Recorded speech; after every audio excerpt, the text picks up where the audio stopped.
Monday, time for us to talk technology. That means Luis Alvarez is joining us from the Alvarez Technology Group. Good morning, Luis. Good morning, Mark. How are you today? Doing pretty good. Let's take a look at the latest from Forbes that the DOJ, Department of Justice's T-Mobile and Sprint $26 billion consent agreement is going to be a challenge to us budget-conscious consumers. Why is that the case? Well, last week, the Department of Justice finally approved the merger of T-Mobile and Sprint, which is something that a lot of consumers have been concerned about because right now you have mobile phone companies, right, wireless companies. You have AT&T, Verizon, Sprint, and T-Mobile, and there's a scattering of smaller players that typically just lease space from these bigger guys. But with Sprint and T-Mobile joining forces, they actually are going to consolidate a lot of the prepaid market, which is that low-end market for cell phones that some people, it's the only thing they can really afford. And together, T-Mobile and Sprint will represent about 50% of the users of those prepaid markets. So chances are prices are going to go up because, as you know, when there's fewer players in an industry, you start to develop monopolistic tendencies, and that includes hiking prices because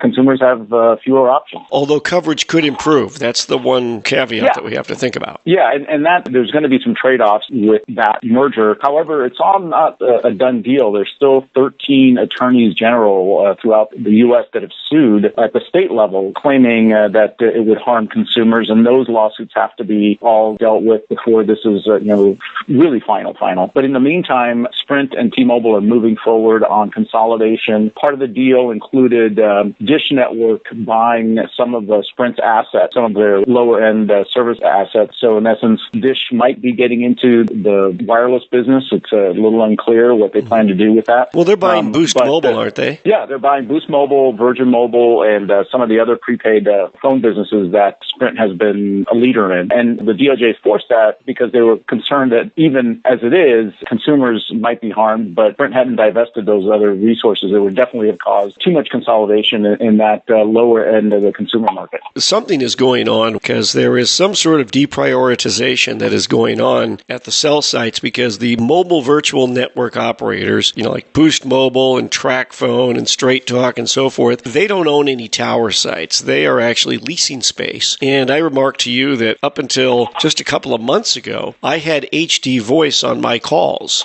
on Straight Talk, and that has disappeared. So now when I'm talking to you, it's gone back to sounding like a regular cellular telephone call, and I can't get a straight answer from any of the people at Straight Talk, which is kind of ironic, but I figure that the customer service people they have no idea what HD voice is, nor do they have any idea of what deprioritization is, and I'm certain that is what has happened. Yeah, and that's a policy that this particular FCC has not been willing to step in and put a stop to, because this is a very business-friendly Federal Communications Committee, and they are not prone to jumping in and saying, hey, you're screwing the consumers who are expecting a certain level of quality and they're not getting it. And so they have no problem right now with the big guys consolidating and prioritizing traffic with their premium customers. People who pay the top prices for access get the best service, and everybody else, especially those that are basically on leased services through other carriers, they don't get the same rights, and that's going to be a problem. We'll continue talking about this with Luis Alvarez, CEO of the Alvarez Technology Group, online, alvareztg.com. At AlvarezTG is the Twitter handle, and Luis, the toll-free number for the I-Team. Give us a call at 866-78-I-Team. That's 866-784-8326.